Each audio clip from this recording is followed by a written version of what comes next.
हरे कृष्णा, राधे राधे। आपका दिन शुभ हो। हम सुनने जा रहे वैशाख मास में बंदरे की कथा। बंदरे की कहानी। वैशाख मास की पवित्र कथा। एक राजा था। वह वैशाख माह में प्रतिदिन में उठकर गंगा जी में स्नान करता था। राजा का आदेश था कि मुझसे पहले गंगा जी में कोई भी स्नान नहीं करेगा। राजा जब गंगा जी में स्नान करने जाते तो उन्होंने प्रतिदिन शांत जल में स्नान पर हलचल युक्त जल दिखाई देता था। राजा को संदेह होता था कि निश्चय ही मुझसे पहले कोई प्रतिदिन गंगा जी में स्नान करता था। राजा ने नदी के तट पर पहरादार बिठा दिए गए। के तट पर एक वृक्ष था, उस पर एक बंदरिया रहती थी। वह प्रतिदिन राजा ने स्नान करने से पूर्व स्नान करके वृक्ष पर चढ़कर बैठ जाती थी। इस प्रकार होते होते पूरा वैशाख माह व्यतीत हो गया, किंतु अंतिम दिन राजा के सिपाहियों ने देख लिया और उस बंदरिया को पकड़कर राजा के पास ले गए और कहा कि यह बंदर आज से पूर्व प्रतिदिन गंगा जी में स्नान करती है। उधर राजा की प्रतिज्ञा की थी, यदि कोई भी स्त्री मुझसे पहले पूर्व स्नान करती होगी तो मैं उससे विवाह कर लूँगा। इसलिए राजा को बंदरी के साथ विवाह करना ही पड़ा। वैशाख स्नान होने से बंदरी के गर्भ ठहर गया। 9 मास पूरे होने पर बंदरी ने राजा से पूछा कि शिशु जन्म के समय मुझे क्या करना चाहिए।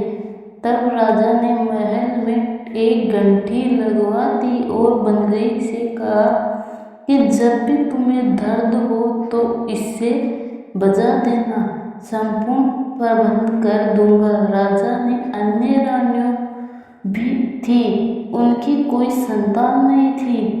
बंदरी को गर्व है, यह समाचार जानकर अन्य रानियों मन ही मन बंदरी से ईर्ष्या करने लगी और भावी संतान का नाश करने लगी। विभिन्न योजनाएं बनाने लगी। घंटी लगी देखकर एक रानी ने बंदरी से इसका कारण पूछा। बंदर ने पूर्ण वृत्तांत बता दिया कि रानी ने बहका कि एक बार घंटी बजाकर तो देख ले कि राजा आते हैं या नहीं। बंदरी ने घंटी बजाई तो राजा दौड़े दौड़े महल आए और घंटी बजाने का कारण पूछा। इस बंदरी ने उत्तर दिया कि मैंने तो रानियों के कहने पर घंटी बजाई थी। तब रानियों ने राजा से कहा कि यह तो पशु और ना जाने कितनी बार घंटी बजाएगी। इस प्रकार कहकर उन्होंने घंटी को हटा दिया। कुछ दिनों बाद बंदरी ने के शिशु जन्म का समय आया तो उसने अन्य रानियों से पूछा कि मैं क्या करूं। तब रानी ने कहा कि तुम आंखों में पट्टी बांधकर सो जाना। बंदरी के वैशाख माह में स्नान के पुण्य प्रताप के रूप में एक सुंदर पुत्र हुआ। शिशु के जन्म होते ही उसके रोने से पूर्व ही रानियों ने उसे एक टोकरी में रखकर दासी को दे दिया और आदेश दिया कि इस नदी में बहाकर आओ और उस शिशु के स्नान पर एक पत्थर रख दिया। राजा को भी कहा दिया कि बंदरी ने एक पत्थर को जन्म दिया। राजा ने सुना तो उन्हें भी संतोष कर लिया कि जब दूसरी रानियों की संतान नहीं है तो बंदरी इसके क्या संतान होगी। उधर दासी उस सुंदर शिशु को नदी में बहाकर कुम्हार में रख दी। दूसरे दिन कुमार इन खुद्र में आए तो वहाँ एक सुंदर शिशु को रोते हुए देखा। कुम्हार भी निशांत थे। उन्हें उस शिशु से अपने लिए भेजी गई भगवान की भेंट माना और बड़े प्रेम से शिशु का पालन पोषण करने लगे। कुछ बड़ा होने पर बालक को यह ज्ञात हुआ कि वह रानी बंदरी की पुत्र है, जिसको रानियों ने मरवा चाहा था।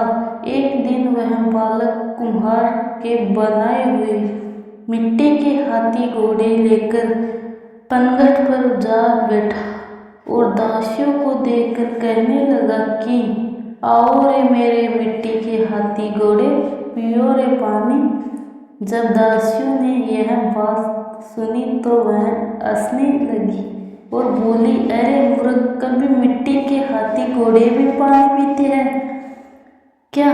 इस पर उस पर बालक ने कहा कि कभी बंदरी के भी पत्थर जन्म लेते हैं क्या? और बालक की यह बात दासी महल में कही। तब रानियों ने दूसरे दिन विश्व मिलाकर लड्डू भेज दिए। ईश्वर की कृपा से लड्डू गोद और आदाम के हो गए और उन लड्डुओं को खाने से उसके लड़के की मृत्यु नहीं हुई। यह समाचार दासी ने रानी को कहा और रानी ने राजा से कहकर कुमार को देश निकाल दिलवा दिया। कुम्हार वन में रहने लगा। तत्पूर्व अगले वर्ष चित्र माह में माता गणगौर के पूजन का दिन आया तो वह बंदरी का पुत्र 108 कौवे और 108 गोली लेकर तख्त घड़े में पानी भरकर बगीचे के बाहर बैठ गया। उद्धार की पुत्रियों गणगौर बनाने के लिए मिट्टी लेने के लिए आई तथा बगीचे में खेलने और झूमने लगी। इस कारण कुछ समय बाद उन्हें प्यास लगी। तब उन्होंने बंदरी के पुत्र से जल पिलाने के लिए कहा तो उस बालक ने उत्तर दिया कि मेरे पास एक गोली है, उसे खाते जाओ और मेरे चारों ओर फेरे लगती जाओ, तब मैं तुम्हें जल पिलाऊंगी। इस पर पहले तो कन्याओं ने मना किया कि प्यास तीव्र होने के कारण मान गई। इस प्रकार गोली खाने और उस युवक के साथ फेरे लेने के वह गर्भवती हो गई। बाद में जब उनके माता पिता को यह ज्ञात हुआ तो वही सभी कुम्हार के पास आए और संपूर्ण वृत्तांत सुनाए तथा कहा कि तेरे पुत्र ने हमारी कन्याओं से विवाह किया और तुम्हें इन्हें अपने पास रखना होगा। तब कुम्हार ने निर्धन होने के कारण असमर्थता व्यक्त की। 2 कन्याओं के माता पिता ने बहुत सारा धन देकर अपनी कन्याओं को कुम्हार के घर विदा कर दिया। कुम्हार के घर 108 बहूएं आ गई और लगातार में उनके 108 ही पोते हो गए। कुम्हार ने समस्त नगरी को भोजन हेतु निमंत्रण दिया और राजा को भी बुला दिया। राजा के यहाँ के रानी बंदरी के अतिरिक्त सब भोजन हेतु पधारे। तब राजकुमार राजा की आज्ञा लेकर बंदरी को लेते रथ पालकी लेकर गए और लगातार सब में सबसे ऊंचे स्वर्ण आसन पर बिठाया। राजकुमार ने अपनी सभी पत्नियों को समझा दिया था कि बंदरी मुझे जन्म देने वाली माता है। एक एक बहू रानी बंदरी के चरण स्पर्श करती गई और एक एक सोने का सिक्का और पोते को गोद में देती गई। जब राजा और अन्य रानियों ने कहा सब देखा तो कुम्हार के पुत्र से इसका कारण पूछा। रानियों को तो संदेह होने लगा कि यह अवश्य ही बंदरे का पुत्र है। इसलिए रानी रूठकर राजा को कहने लगी कि कुम्हार के पुत्र ने हमारा अपमान किया है और बंदरे का सम्मान किया है, अतः हम लौटकर जा रही है। इधर राजा को पुत्र के जन्म संपूर्ण रहस्य ज्ञात हो गया, इसलिए उन्होंने रानियों को देश निकाल दिया और अपने सभी पुत्र वधू एवं पुत्रों को लेकर महल में आया और राजकुमार राज तिलक हुआ।